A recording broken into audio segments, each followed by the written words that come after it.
So you've already done videos on the pothole issue. No, not yet. I have not. No, that's next week. The one I Okay. just done yesterday is this one here. I'll show you both if I can get the stupid thing to play. So, but why are you upset about the potholes? I didn't Well, I know don't- there's not talking about her. Me? Yes. Because there's been multiple times where I done came down the street and I done hit a pothole to the point where it almost knocked my tire off. And do you realize that that's your cost? It's not. You can't turn that into the city. And that's what I'm saying. But it's the city's job to take care of those potholes because most of the time it's caused by the snow plowing and all those things and the salt that disintegrates the concrete from the wintertime and then putting down that salt Right. and trying to You're absolutely correct. shovel and do all that. So if you work for the city and you're driving down the street and your car is bumping, I know you feel those potholes. Oh, I feel the same as you do. So it's like, take care of the potholes. Like, Yep. what are you here for? If you work for the city, what are you here for if you're not going to do stuff that's going to benefit not only you, but everybody else who lives in the city? It doesn't make any of Fort difference Wayne? if it's, the potholes need to be filled. Our street conditions, even in the summertime, are not good. Exactly. There's only so much money to go around, number one. Number two, there's only so many people can do it. And the old saying goes, the squeaky wheel gets the grease. The more you squeak, the more grease you're going to get on it. So you talk about a pothole here, they're going to get you there. If you talk about a pothole there, they're going to get you there. But you're right, potholes are a big area of concern, and this is always the prime time. You notice on TV a lot of times they'll say, hey, if you have a pothole, you see a pothole, call it into the city street department to come out and fix it. They do, but the thing of it is they use cold patch. You know how long cold patch lasts for? Not Not very long. 2 or 3 cars and it's out of there again. I don't know that much about how to do that because that's not my area of expertise, but if you take and clean the hole out and heat the hole up to where it's dry, you put the cold patch in, maybe take a torch and go over to heat it up and take a tamper and tamp that down in there to blend it in with the other blacktop. That would be better. Or take a small roller and roll over it afterwards, Exactly. where it's forcing it down into that hole. And then on top of that, I've always seen like the city trucks putting down and fixing streets that really don't need to be fixed. Like, for example, you have McKinney and Anthony, where those run together.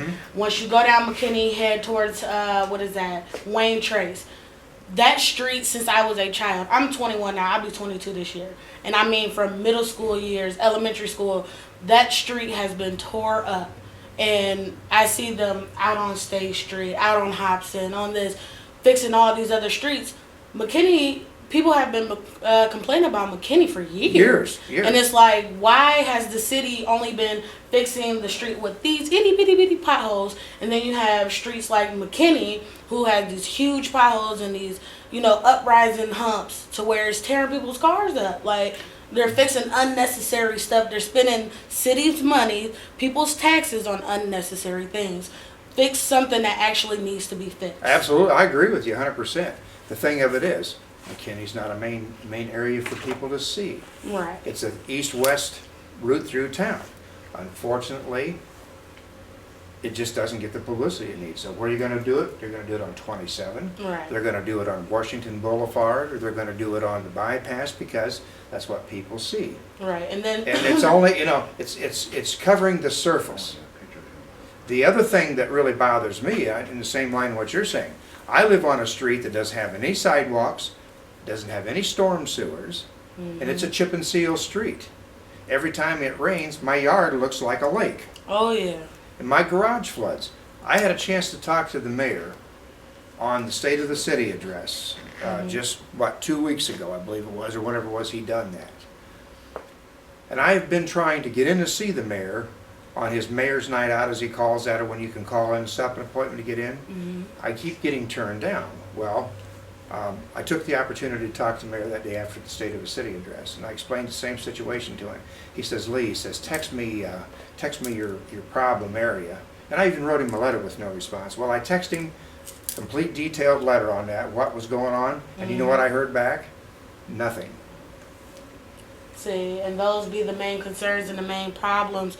And I feel like it's more of not only as the senior community, but at the same time the younger youth, who we should decide really, as you see, as you're doing this and the campaign and all that, we should really decide what goes on, because not only do seniors and older people drive and do all this, we have a say-so on certain Absolutely. stuff too, you know. And you got some, I will admit, you have some around my age, you know, generation, who don't make the best decisions.